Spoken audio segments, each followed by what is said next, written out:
What if your entire life's work, your billion-dollar empire, was balanced on the edge of a knife? And what if the only person who knew was the one person nobody would ever listen to? When billionaire Marcus Thorne sat down for a simple steak dinner, he expected a quiet meal. He didn't expect a note passed by a nervous waitress with 6 words that would unravel a conspiracy reaching into the very heart of his company. That note would cost him his peace of mind, but it just might save his life's work.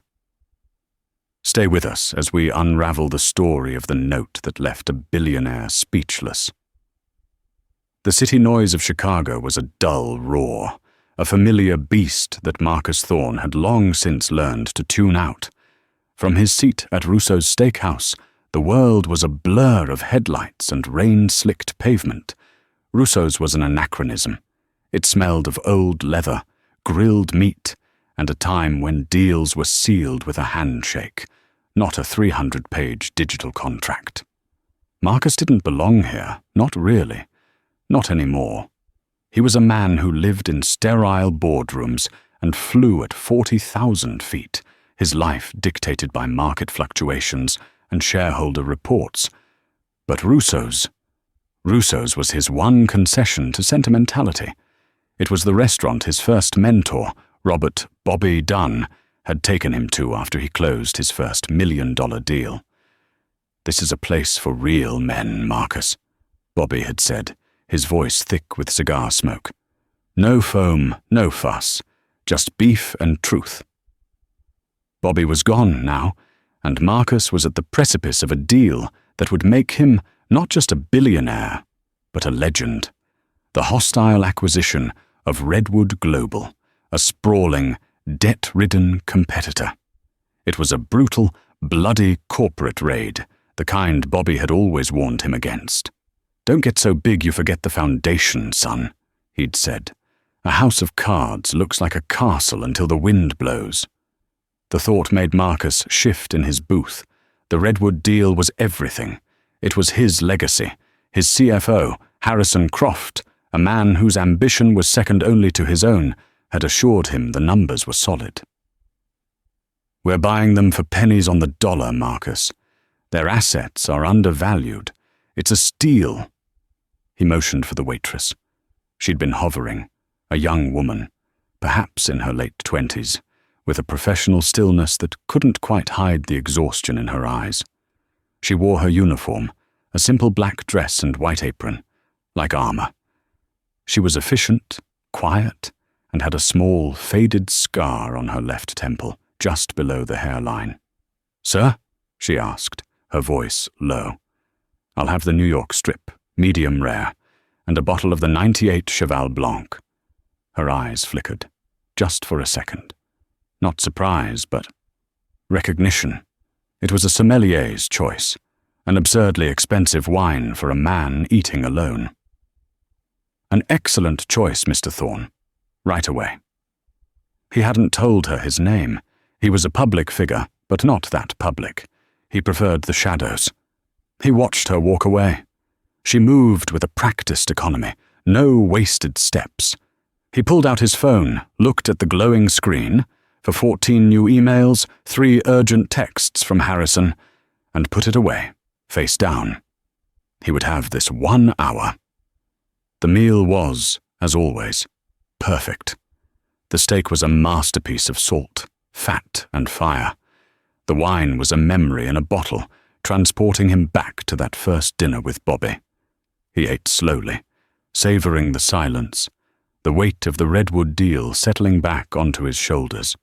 He was buying a company, yes, but he was also crushing thousands of jobs, pensions, and lives. It was the cost of progress, he told himself, the cost of winning. The waitress returned. "Would there be anything else, Mr. Thorne?" "Just the check, thank you." She nodded.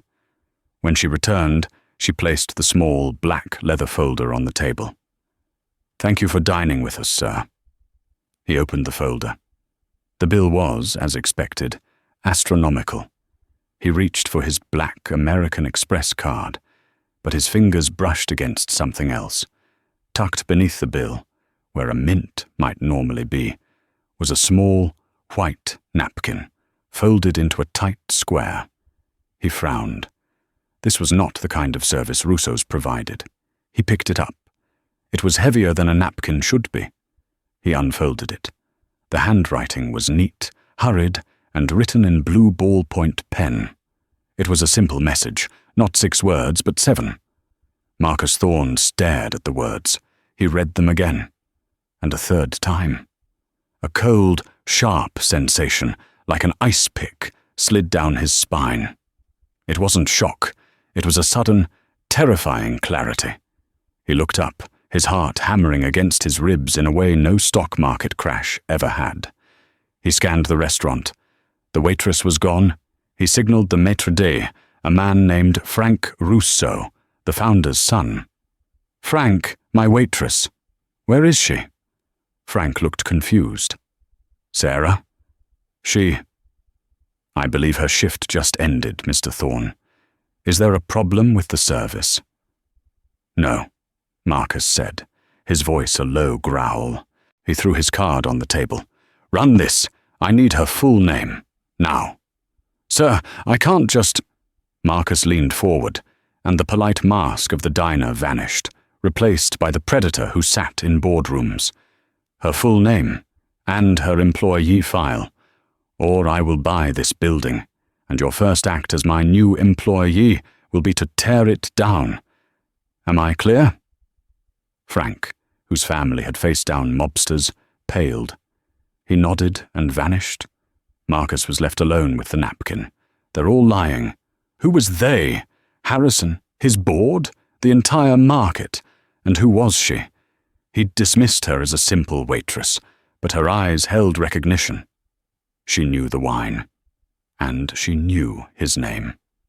Frank returned, trembling. He handed Marcus a slip of paper. "Sarah Jenkins. She started 3 months ago. That's all I have." "Sarah Jenkins," Marcus repeated. He picked up his phone, the one he had so pointedly ignored, and dialed a number not in his contacts, one he knew by heart. "Chen," he barked into the phone as soon as it connected. "I have a name. Sarah Jenkins. Works at Russo's Steakhouse. I want everything. I want to know where she was born, what she ate for breakfast, and why she just set fire to my world. You have 1 hour." He hung up, leaving the exorbitant tip on the table.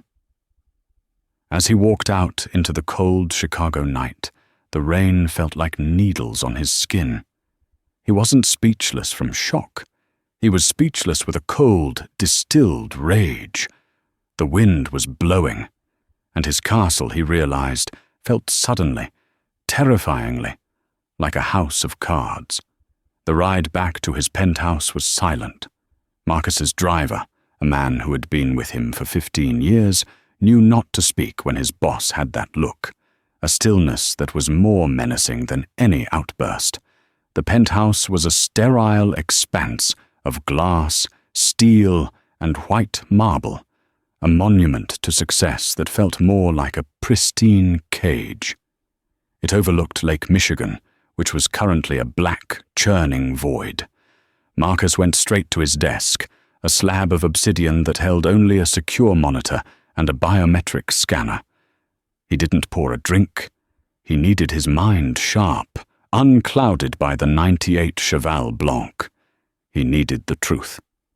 He logged into his private server, a system so secure it was rumored the NSA had tried and failed to crack it. He pulled up the final Redwood acquisition file. It was 800 pages of dense financial reporting, due diligence, and risk assessment, all prepared by Harrison Croft's team. He scrolled through the numbers, the balance sheets, the projected earnings. It was, as Harrison had said, a masterpiece. Redwood's debts were structured to be absorbed and restructured.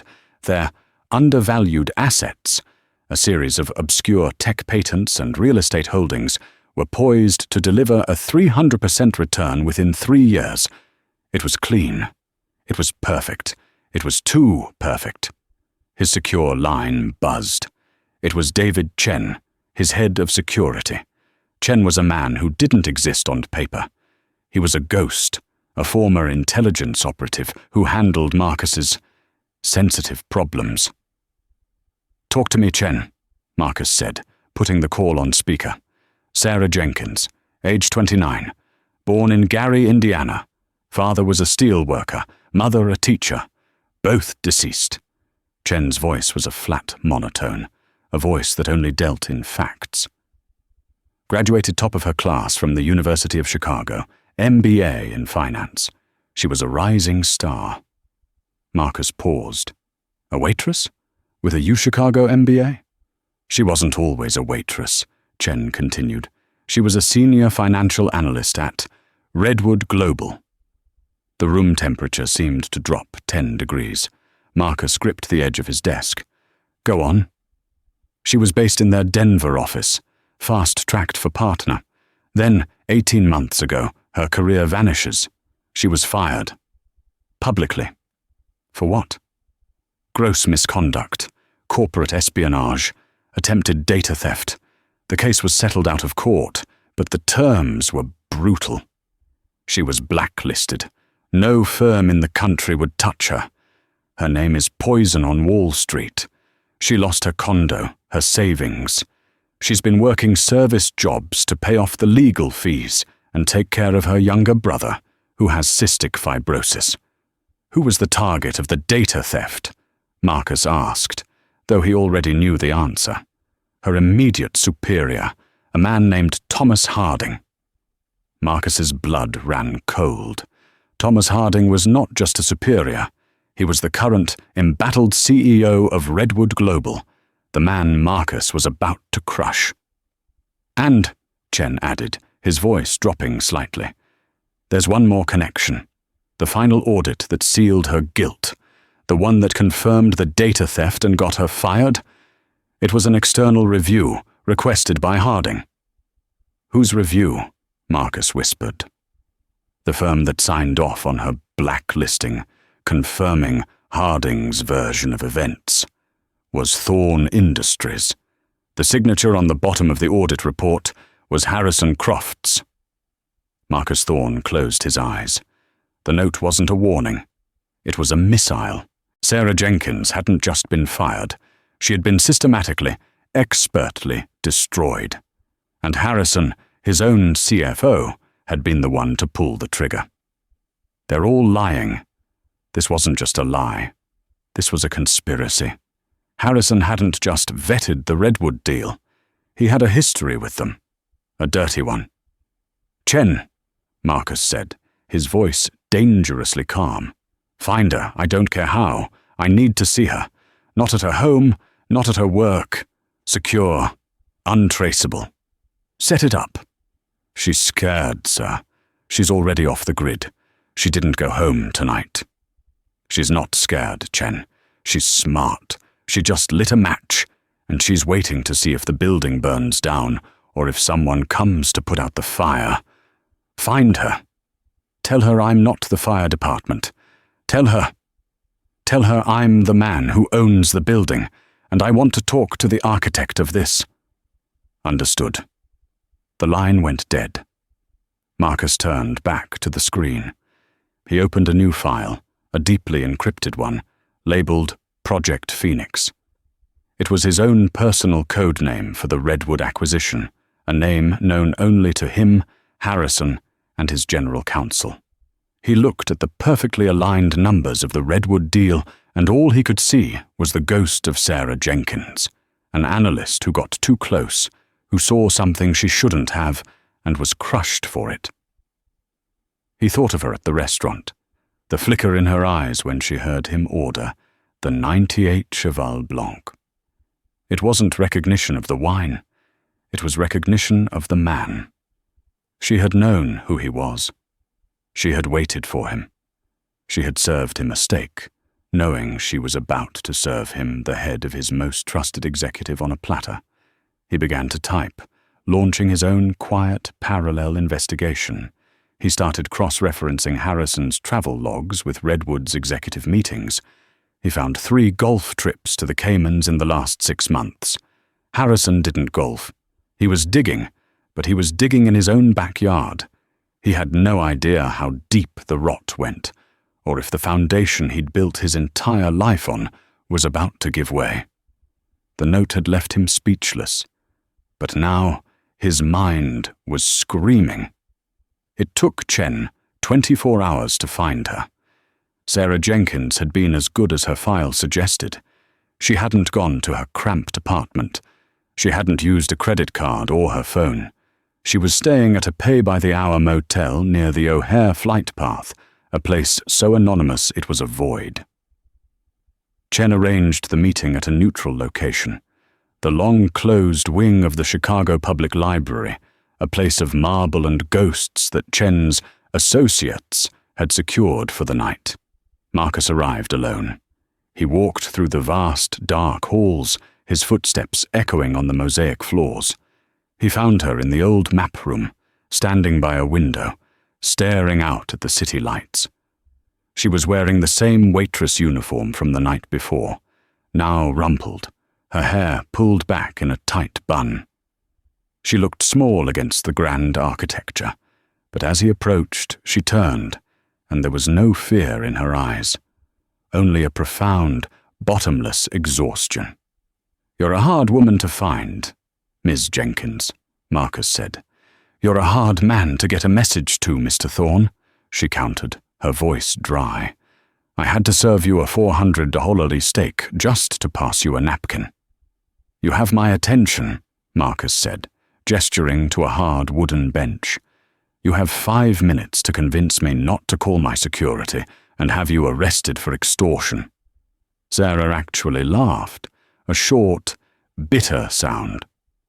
"Extortion? Mr. Thorne, I'm not here for your money. I'm here for my life, the one your company helped destroy. You're not the victim here. You're the one holding the checkbook for the men who buried me." She sat, but she didn't relax. She perched on the edge of the bench, her hands clasped so tightly her knuckles were white. 18 months ago, she began, her voice low and rapid. "I was the best analyst in Redwood's Denver division. They were working on a merger with a small green energy firm. The numbers looked good, but they were too good. The tech was fictional. It was vaporware, but Redwood was pumping its own stock value based on this revolutionary new patent." "A pump and dump," Marcus said. "Simple fraud." "Not simple," Sarah corrected. "It was brilliant. They were using the shell company not just to inflate their stock, Project Phoenix they called it, but to hide hundreds of millions in toxic debt from a failed Brazilian venture. They were laundering their losses. When I found the real ledger, I took it to my boss, Thomas Harding. And he fired you." He smiled. He offered me a promotion, a special projects role. He said I had the kind of vision he was looking for. And when I turned it down, when I said I was going to the SEC, he ruined me. He planted the false data on my computer, locked me out of the system, and called in an external audit to discover my betrayal. And the auditor was Harrison Croft. Marcus's face was stone. "Croft knew. He saw your data. He saw my data. And he saw Harding's real books," Sarah said, her voice shaking with a sudden, hot rage. "And he signed off on the lie. He buried me to protect Harding, to protect Redwood. And now, you're about to buy that lie. You're not acquiring a company, Mr. Thorne. You're acquiring a time bomb, a $20 billion toxic asset sheet that Harrison and Harding have gift-wrapped for you." "Why?" Marcus asked. It was the only question that mattered. Why would my own CFO, a man I've made richer than God, do this? "Because he's not your CFO, not anymore," Sarah said. She pulled a worn flash drive from her pocket. "Harding and Croft aren't just partners. They're the opening act, the Redwood deal. It's not the end game, it's the setup. They're not just selling you a company, they plan to bankrupt you. She stood up and walked to the window. I haven't just been serving steak for the last year, Mr. Thorne. I've been digging. I've been using every back door I still know, every old contact. Harrison Croft is part of a consortium. They're planning a hostile takeover of Thorne Industries. The silence in the room was absolute. That's impossible, Marcus said, but the word sounded hollow. Is it? Sarah turned. The plan is simple. You acquire Redwood. The stock prices merge. The moment the ink is dry, the real books are discovered by a whistleblower, Harding himself. The toxic debt is revealed. Thorne Industries' stock will nosedive. It'll be a catastrophic, unrecoverable loss. Your board will be forced to fire you, and who will be there to pick up the pieces? Harrison Croft, backed by his partners at Redwood, buying your own company back for pennies on the dollar with the money you just paid them. It was diabolical. It was airtight, and it was happening. The note, Marcus said. You wrote, they're all lying, plural.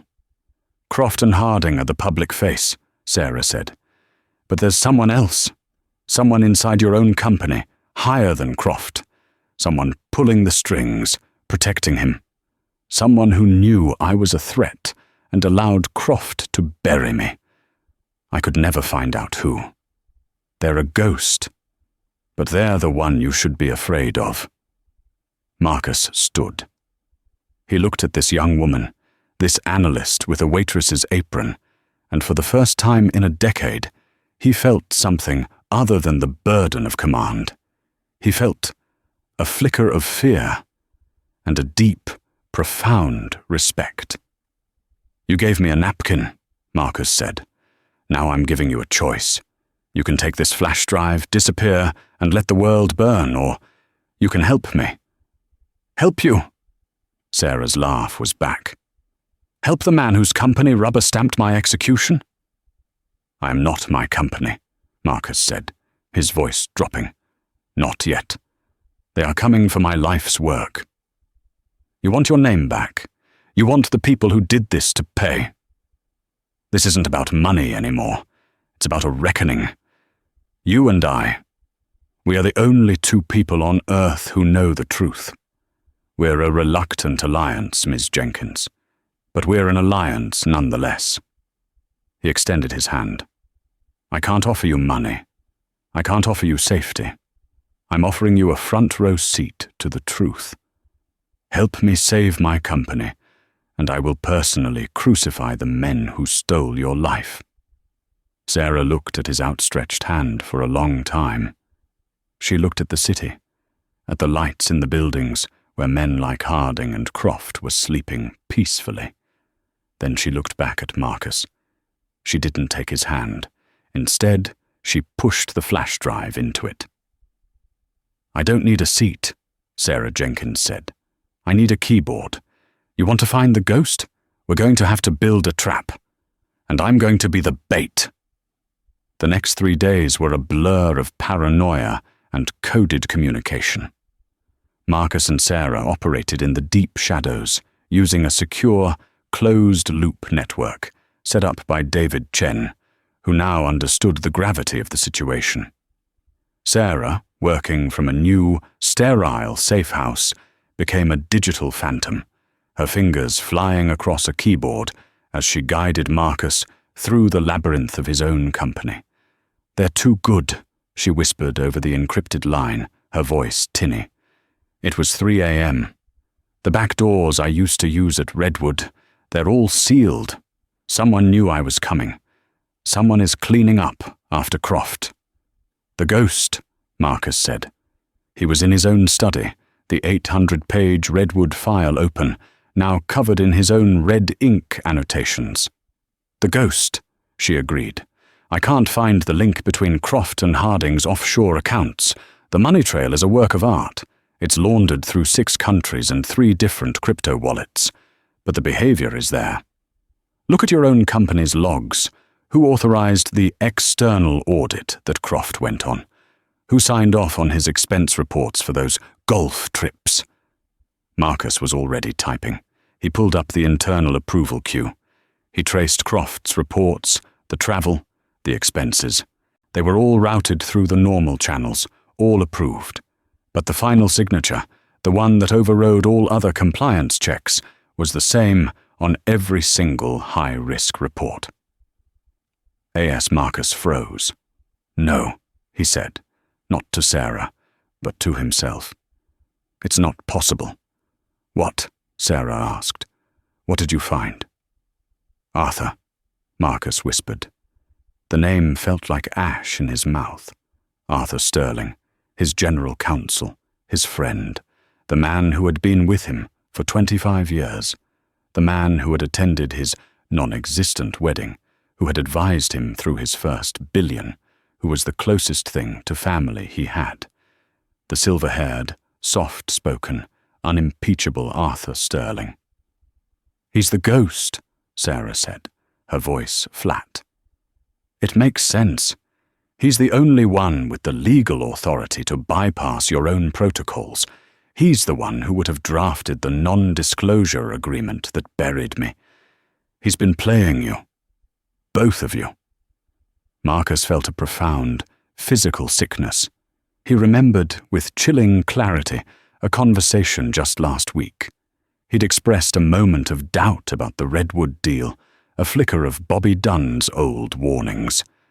Arthur had put a fatherly hand on his shoulder. "Marcus, you're overthinking it. This is your legacy. Harrison has done the work. It's a clean win. Trust the numbers. Trust me." He had trusted him. With everything.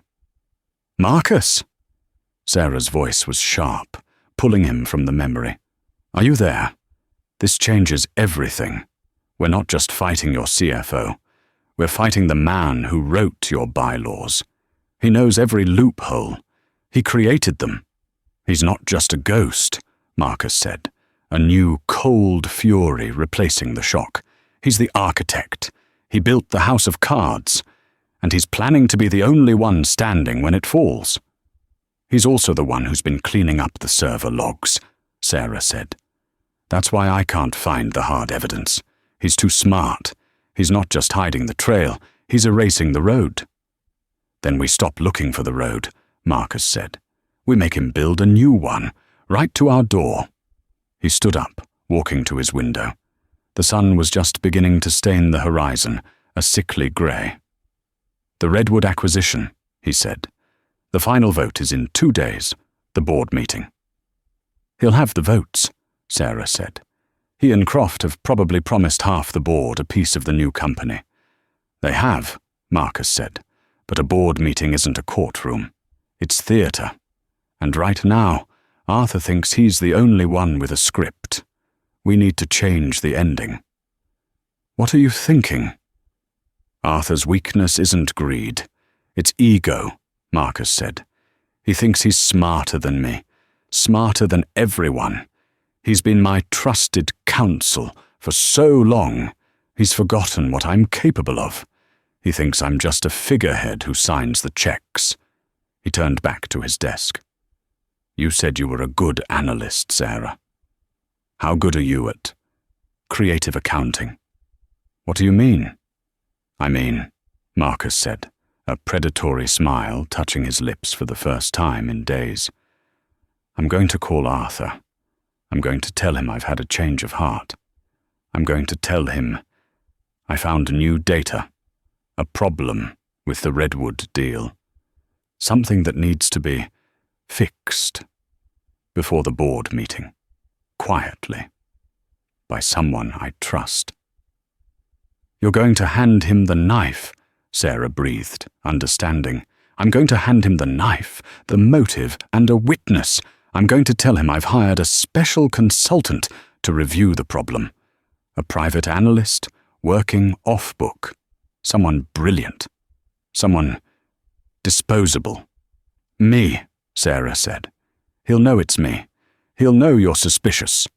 "No," Marcus said. "He'll know I'm stupid. He'll think I've stumbled onto a small discrepancy, and, in my panic, hired the one person on Earth who has a vendetta against Redwood. He'll see it as a loose end. He'll see you as a threat he needs to neutralize. He won't just try to erase your old data. He'll try to erase you. And when he does, I'll be waiting for him, Sarah finished. I'll be logging his every move. His digital fingerprints will be all over the weapon. Exactly. He thinks he's the ghost. It's time to show him what a real haunting looks like. Marcus picked up the phone to call his oldest friend. The betrayal was a heavy, cold stone in his gut. But it was also a focusing lens. This was no longer about his company. It was about survival. The phone call was the most difficult performance of Marcus's life. He pitched his voice with just the right amount of panic, of a man in over his head. "Arthur, thank God I reached you. Something's wrong. I was reviewing the Redwood numbers. There's a discrepancy in the Denver pension funds. It's small, but it smells, Arthur. It smells bad." There was a pause on the other end. Marcus could almost hear the gears turning in Arthur Sterling's brilliant, treacherous mind. "Marcus, calm down," Arthur said, his voice the perfect, soothing balm of a trusted advisor. "I'm sure it's just a rounding error. Harrison's team is meticulous." No, it's more than that," Marcus pushed. "And with the board meeting so close, I can't trust Harrison with this. Not if he missed it. I did something. I reached out to an external analyst, someone who knows Redwood's books." "Who?" Arthur's voice was suddenly sharp, the fatherly tone gone. "You're going to think I'm crazy," Marcus said. "But I found that analyst who cried wolf a few years ago, the one Harding fired. Jenkins. Sarah Jenkins. She's desperate, she's cheap, and she's hungry. I've set her up in a secure office, given her the data. I told her I want a full review by tomorrow morning." Another silence. This one was charged with electricity. Arthur was seeing the board, his payday, his masterpiece, threatened by a waitress. "Marcus, that is the single stupidest. That is incredibly reckless," Arthur sputtered, catching himself. "She's unstable. She has a vendetta. She could leak this, destroy the deal for all of us." "That's why I'm calling you," Marcus said, playing the fool to perfection. "I need you to handle her. Go to the office, see her data. Make sure she doesn't misunderstand things. I've set her up at the old Wacker Drive subnet office. Just you and her. Keep it quiet. Please, Arthur, I'm relying on you." "I'm on my way," Arthur said, and the line went dead. In the safe house, Sarah turned to David Chen. "He took the bait. He'll be there in 30 minutes. Are we ready?" Chen nodded. The Wacker Drive subnet office was a trap, wired for audio and video, with every digital port monitored. The data Marcus had given Sarah was a fabrication, a poison pill file that, when accessed, looked like the real Redwood toxic debt ledger. It was designed to be irresistible. "The moment he accesses that file," Sarah said, "he's not just viewing data. He's attempting to alter it. The server will log his digital signature as an unauthorized breach. He'll be trying to fix the problem, to bury the evidence I've found. But what he'll really be doing is signing his confession." The trap was set. Now, they had to wait. Arthur Sterling arrived at the Wacker Drive office like a storm. He didn't knock. He used his master keycard and strode in, his face a mask of cold fury. He saw Sarah sitting at a simple desk, surrounded by monitors. "You!" he spat. The pretense was gone. "You just couldn't stay buried, could you?" Sarah didn't flinch. "Hello, Arthur. I was just admiring your work. The way you hid the Brazilian debt in the pension fund, it's really quite elegant." Arthur's eyes narrowed. "You're playing a dangerous game, little girl. Marcus may be a fool, but I am not. You think you found something? You found nothing. You're a disgraced analyst. Your word means nothing. My word? No, Sarah said, gesturing to the main screen where the poison pill file was open. But the data doesn't lie. This ledger shows Redwood is insolvent. The deal is dead. And I'm taking this straight to the board. This was the moment. The final push. Arthur looked at the screen. He saw the numbers, the fabricated trail that led directly to him and Croft.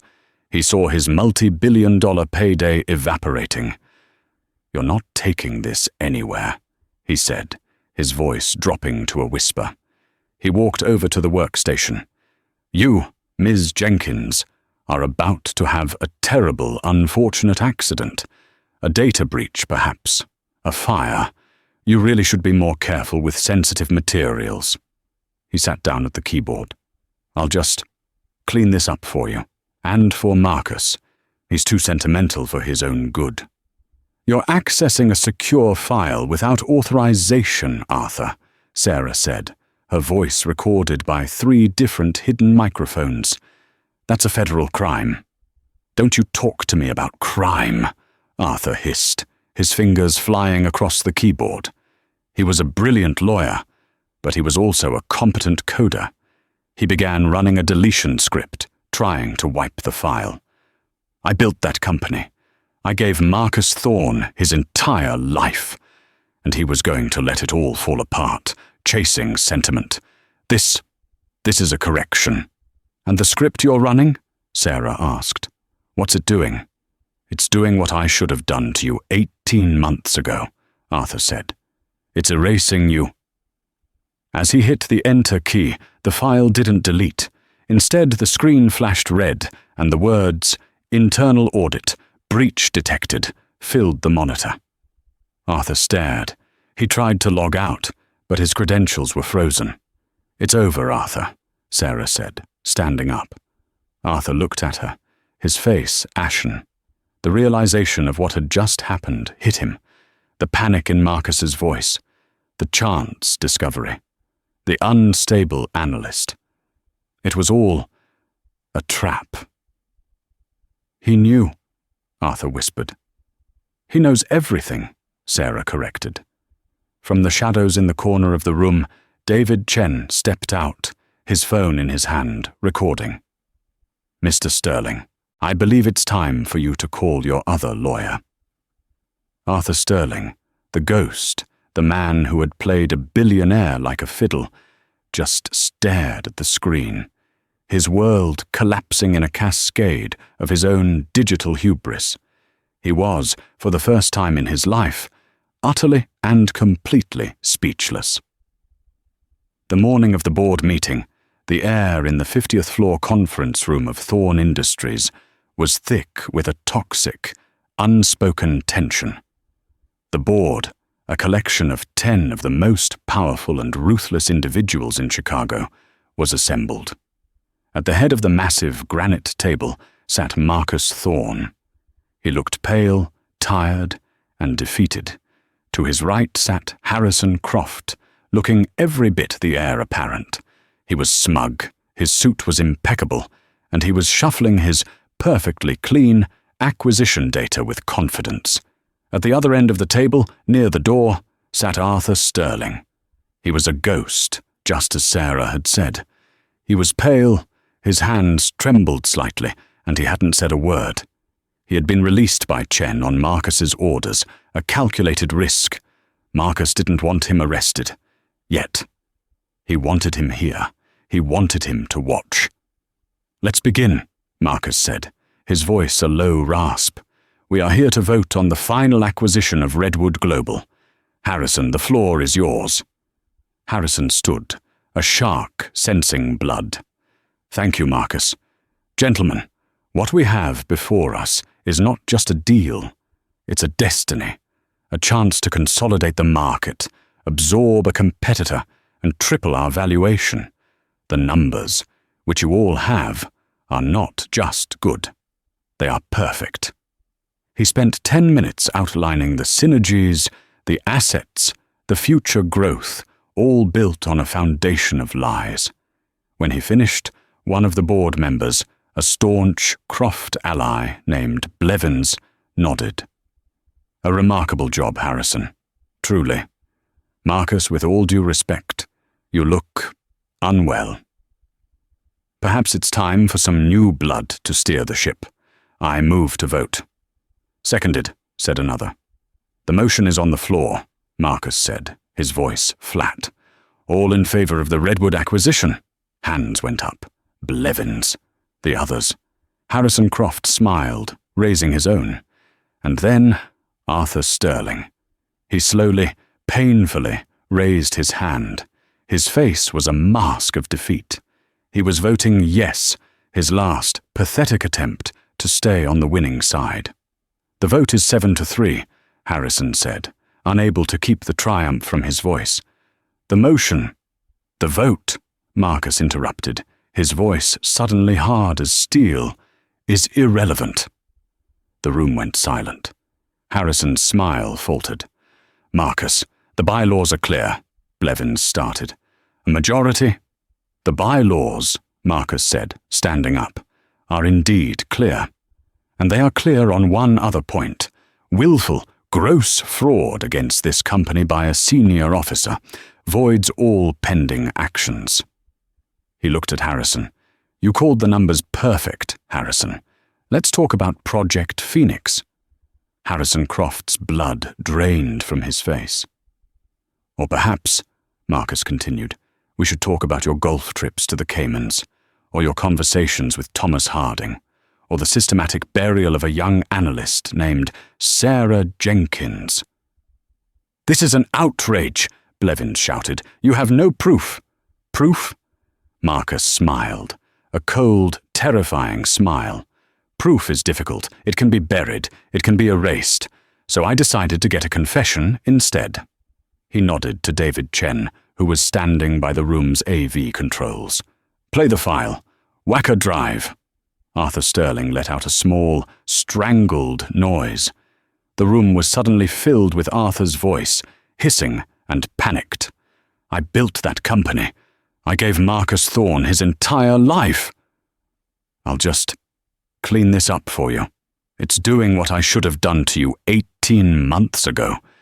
It's erasing you. The board listened, horrified. Harrison Croft looked at Arthur, his eyes wide with betrayal. He had been a pawn, and he hadn't even known it. When the audio ended, the silence was absolute. Marcus let it hang for a full minute. Arthur Sterling, Marcus said, his voice resonating with cold authority, in his capacity as general counsel, has been conspiring with Harrison Croft and Thomas Harding of Redwood to defraud this company, inflate a House of Cards acquisition, and trigger a hostile takeover, bankrupting this board in the process. He looked at Blevins. You were offered the CEO position in the new company, weren't you, Robert? I'm sure Arthur was very convincing. Blevins turned a shade of purple. I am voiding the vote, Marcus declared. I am terminating, for cause, the employment of Harrison Croft and Arthur Sterling. David, if you would. The doors opened. It wasn't the police. It was corporate security. Gentlemen, Marcus said to the two ashen-faced traitors, get out of my building. Harrison, ever the fighter, snarled. You can't prove any of this. It's just audio. I'll sue. You'll sue? Marcus walked slowly around the table until he was standing right in front of Harrison. You, Arthur, and Thomas Harding are part of a criminal conspiracy to commit wire fraud, securities fraud, and racketeering. The moment you step off that elevator, 2 FBI agents, who have a very interesting file on the Denver merger, are waiting for you.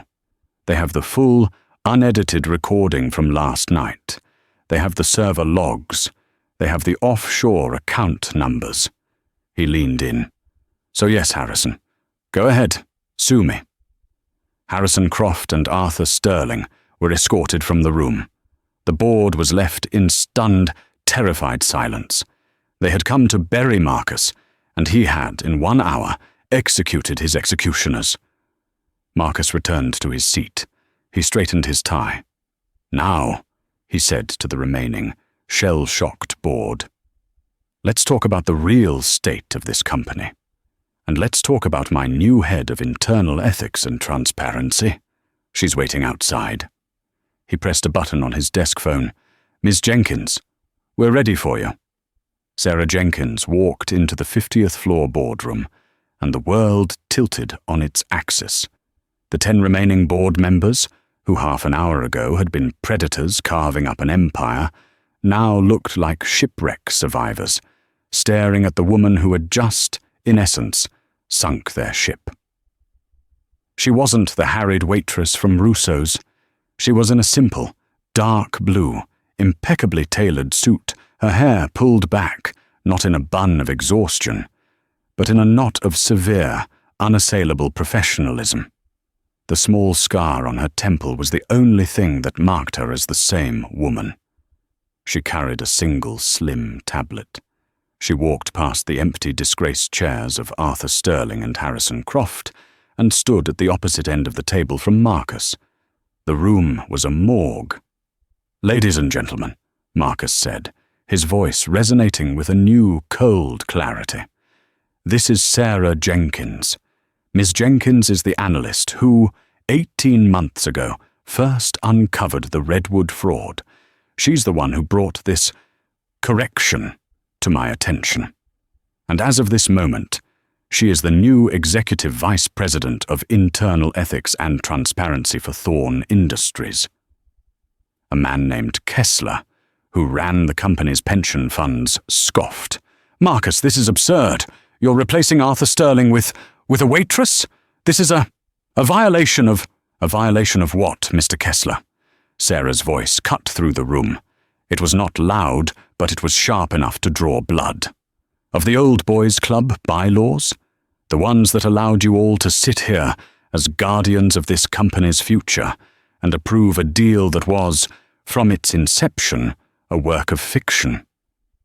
She looked around the table, making eye contact with every single person. "I've read the minutes. For 6 months, not one of you, not one, asked about the Denver pension discrepancy.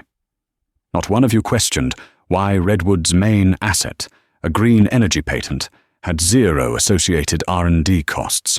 You were not guardians. You were asleep, or," she added, her gaze landing back on Kessler, "you were complicit." "This is an outrage," Kessler sputtered, half rising.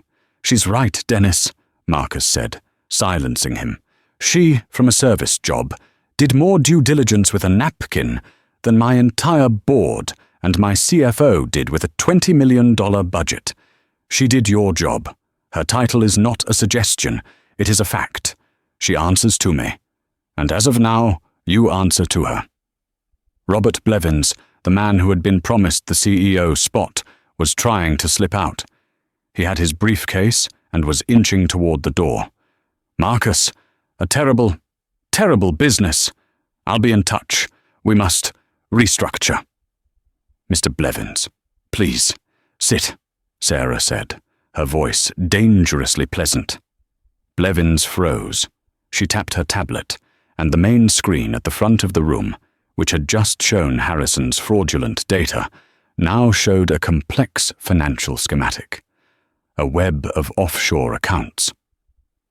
"I was so curious about your passion for the Redwood deal, Mr. Blevins," Sarah continued, walking slowly along the table. "So I looked. It wasn't hard. You see, when Arthur and Harrison buried me, they got sloppy. They left a digital door open. And in that door, I found this. A holding company in the Caymans. Blevins Croft Maritime. It's beautiful, really. Harrison was funneling money from Redwood, and you were holding it, waiting to use our own money to help buy us out. Blevins was no longer purple. He was the color of spoiled milk. Marcus, Sarah said, not taking her eyes off the man. My first official recommendation as EVP is that the board demand Mr. Blevins's immediate resignation, and that the company file a criminal referral with the SEC and the Southern District of New York, and move to have all his personal and maritime assets frozen, pending a full forensic recovery. Blevins collapsed back into his chair, a strangled noise escaping him.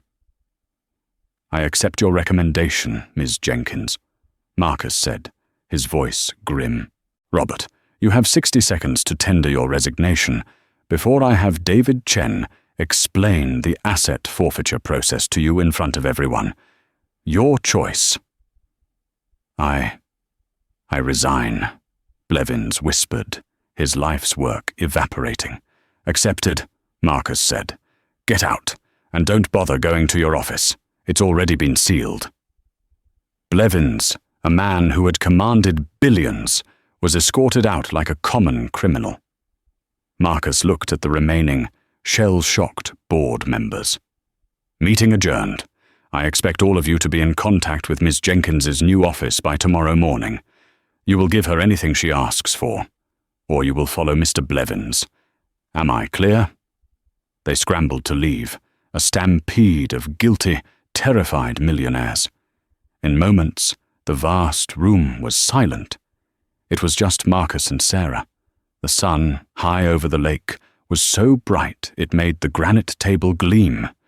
"You," Marcus said, finally letting out a long, shuddering breath, "are absolutely terrifying." "So are you," Sarah replied, a small, weary smile touching her lips. She walked to the window, looking down 50 floors. I've never seen the city from this high up. I used to look at this building from the street and wonder what it was like." "It's a cage," Marcus said. He sat down, the exhaustion hitting him. "A sterile glass cage. Arthur. He was my oldest friend. He advised me when I made my first million. He was supposed to be the executor of my will. The betrayal was a physical weight, and he sagged under it." "They don't see it as betrayal, Marcus," Sarah said, turning from the window. Her voice was softer now. "They see it as management. You became an asset, a problem to be handled, not a person. They saw your sentimentality, like keeping Rousseau's as a tradition, as a weakness. They don't understand that it's the only thing that makes any of this worth it." Marcus looked at her, truly seeing her. "How did you survive, Sarah? 18 months of hell. They took your life. You should hate me. You should hate this company." "Oh, I did," Sarah said, her voice hollow for a second. "For the first 6 months.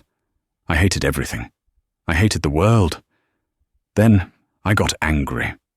And I realized hatred is a poison you drink, hoping the other person will die. But anger is a fuel.